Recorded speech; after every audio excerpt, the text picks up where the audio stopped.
What's going on, guys? It's Jimmy here with your $1,400 third stimulus check update and fourth stimulus check update.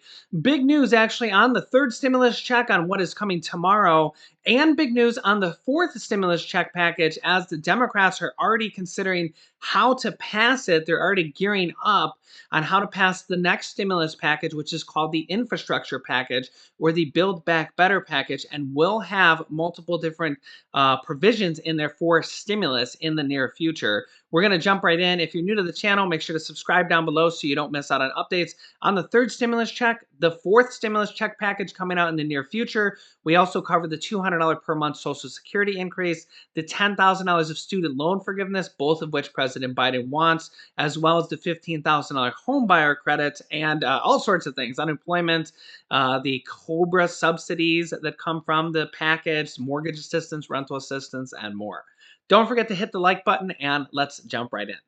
Senator Bernie Sanders, who's the Senate Budget Chairman and considered Joe Biden's right-hand man, with Vice President Kamala Harris being his right-hand woman, Bernie Sanders says that he signals and he expects to use the reconciliation process, one of these, to pass the next stimulus package, the infrastructure package, which means that they will likely go the route that they did for the third stimulus check package, where they're not expecting to get support from Republicans, and they're going to pass it on their own and bypass the filibuster rule in the Senate that requires 60 votes. Going the reconciliation route, which is how they passed the third stimulus check package, means they won't need any Republican support. And they can simply pass the next stimulus package completely on their own without any Republicans at all.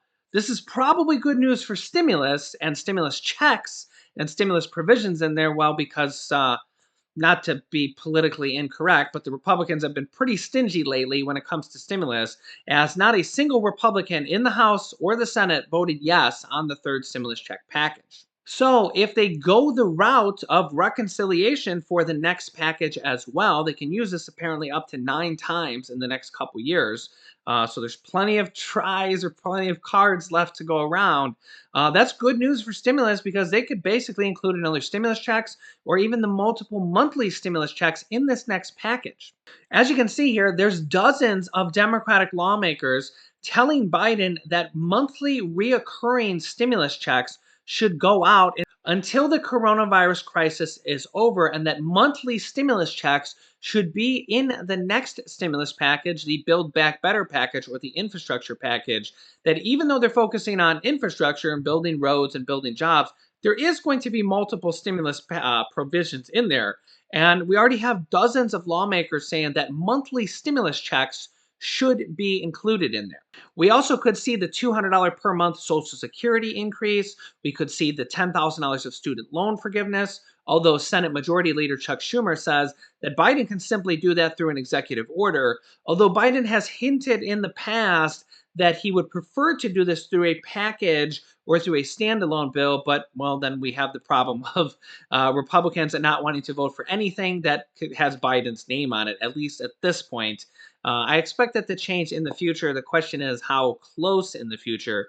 Typically, Republicans have been very very approving of infrastructure and infrastructure spending, although because it's Biden and the Republicans are really just kind of very standoffish at this point.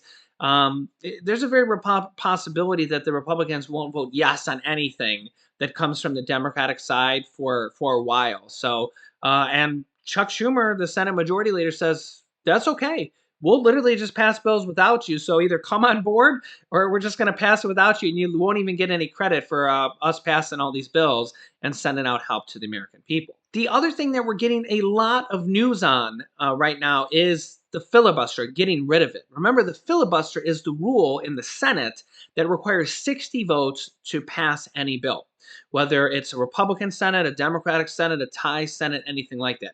This used to actually be 67 votes, okay? But they passed a bill years ago that reduced it down to 60 votes because, well, 67 votes was just way too hard to get anything passed that wasn't unanimous. Anything that wasn't basically like everybody's voting for it was almost nearly impossible to get 67 votes because it was just way too hard. So they passed a law to lower it to 60.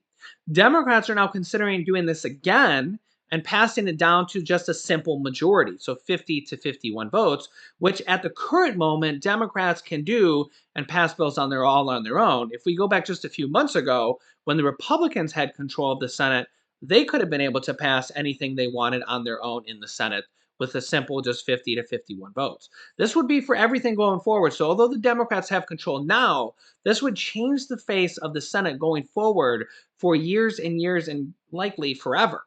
So this is how the House of Representatives is. You only need one vote past 50% to pass any bill, stimulus package, student loan forgiveness, Social Security increase, anything, a bill on immigration, anything, any bill at all.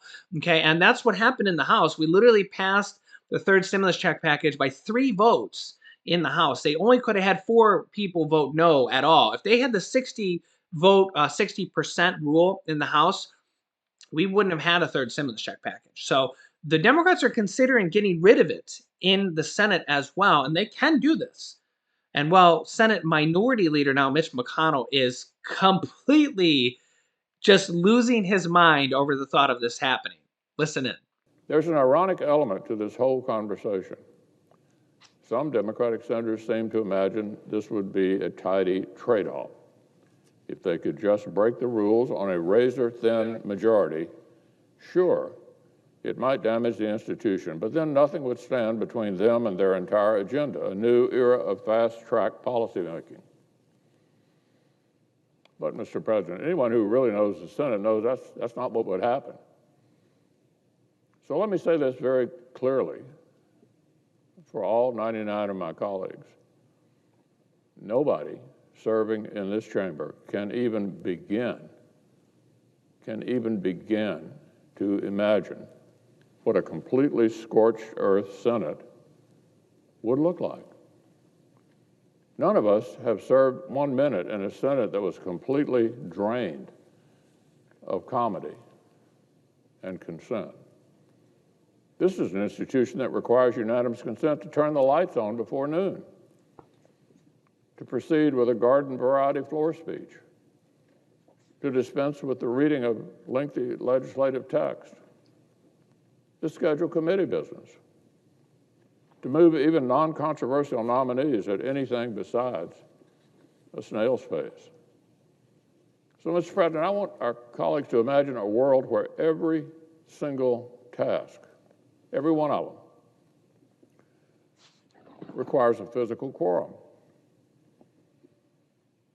which, by the way, the Vice President does not count in determining a quorum. Everything that Democrat Senates did to Presidents Bush and Trump, everything the Republican Senate did to President Obama, would be child's play compared to the disaster that Democrats would create for their own priorities if they break the Senate. So this is not a trade-off between trampling etiquette but then getting to quickly transform the country. That's a false choice. Even the most basic aspects of our colleagues' agenda, the most mundane task of the Biden presidency, would actually be harder, not easier, for Democrats in a post-nuclear Senate that is 50-50, dead even. If the Democrats break the rules to kill Rule 22 on a 50-50 basis, then we will use every other rule to make tens of millions of Americans' voices heard. Perhaps the majority would come after the other rules next. Perhaps Rule 22 would just be the first domino of many, until the Senate ceased to be distinct from the House in any respect. This chaos would not open up an express lane to liberal change. It would not open up an express lane for the Biden presidency to speed into the history books. The Senate would be more like a 100-car pileup. Nothing moving.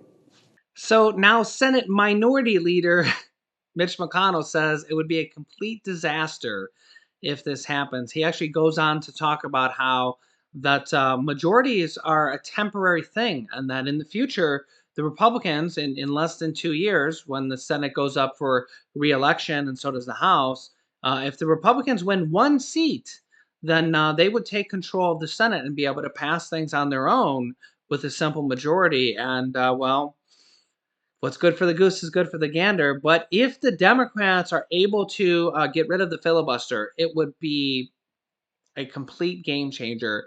They could literally pass monthly stimulus checks, they could pass Social Security increases, student loan forgiveness, raise taxes, they could reform immigration. They could literally do everything they wanted from the Democratic side without any opposition. Mitch McConnell would literally go down to zero power. He would literally be powerless in the Senate for the next year and a half or almost 2 years until the Senate comes up for reelection. And it would be a complete game changer. Whether you're a Democrat or Republican, it would be absolutely insane. It'd be good news for stimulus. If you're a fan of stimulus, it'd be a good news for stimulus because the Democrats, just as they passed this third stimulus check package, they'd be able to pass multiple packages and checks and Social Security raises, student loan forgiveness. They'd be able to pass the minimum wage raise too if they were able to get the 50 or 51 votes. But again, they only got 42 votes on the minimum wage. So they'd probably have to compromise down on that and do it, like I said, probably around $10 or $11 an hour to get the 50 votes.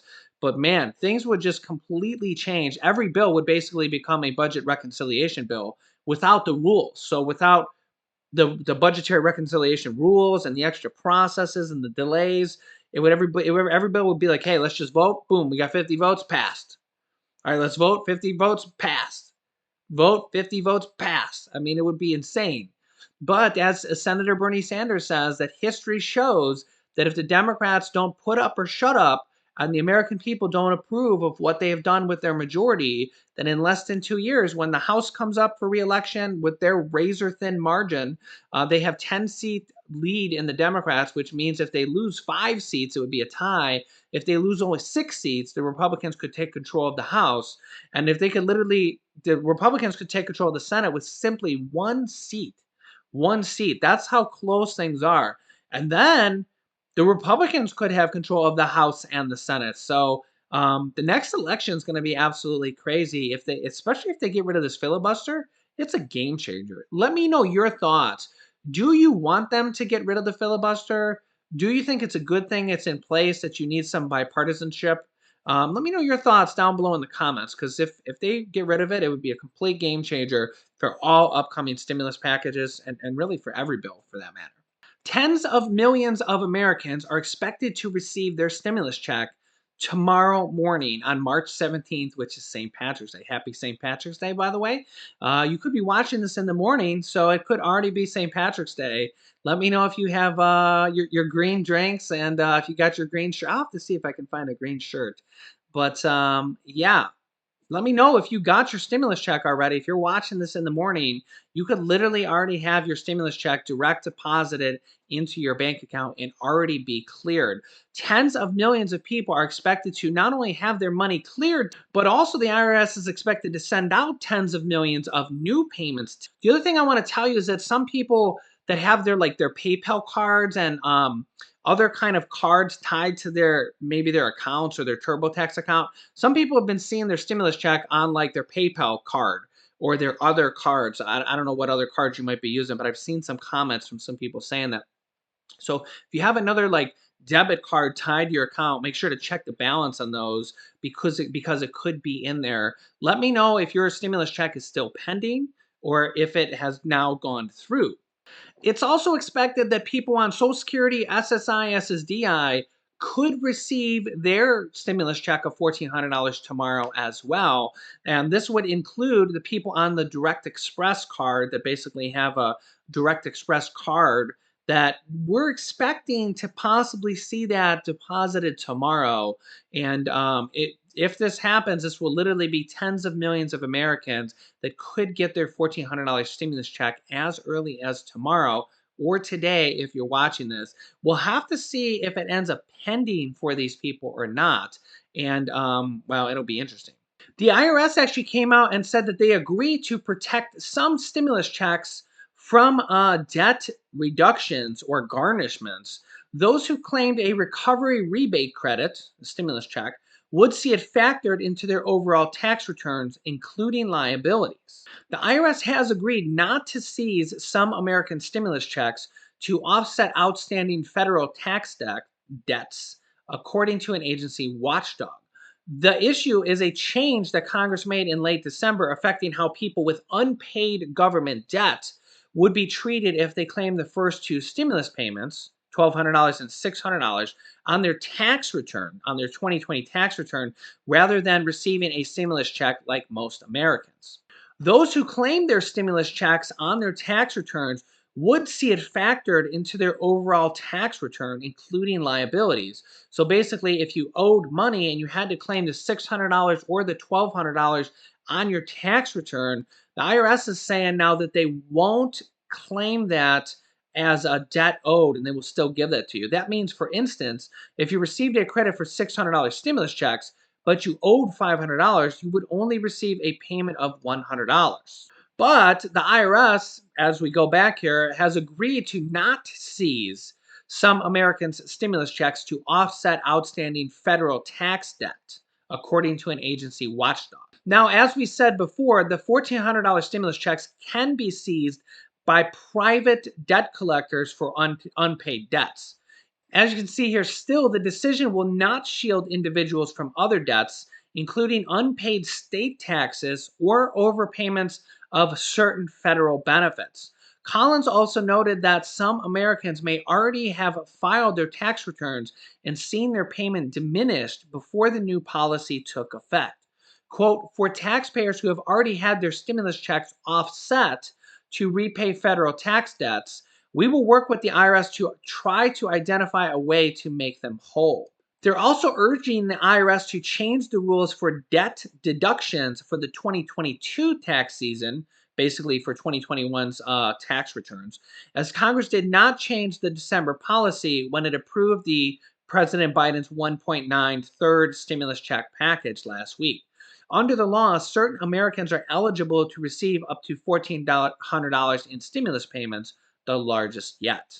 So I will keep you up to date on the third stimulus check, garnishments, delays, and everything, as well as the fourth stimulus check package coming out in the near future, and all the other things: mortgage assistance, rental assistance, property tax assistance, utility assistance, the $7,000 funeral credit for anybody that passed away last year from the virus, as well as the $200 per month Social Security increase, the $10,000 of student loan debt forgiveness, and the Biden tax increases that there's been a lot of news lately on. I'll keep you up to date on all that. Make sure to subscribe down below so you don't miss out on updates. It's completely free to do so. Then click the bell icon to all notifications so you get notifications when we go live, which is every day at 10 a.m., 3 p.m., 8 p.m., and sometimes 11 p.m. Eastern Time.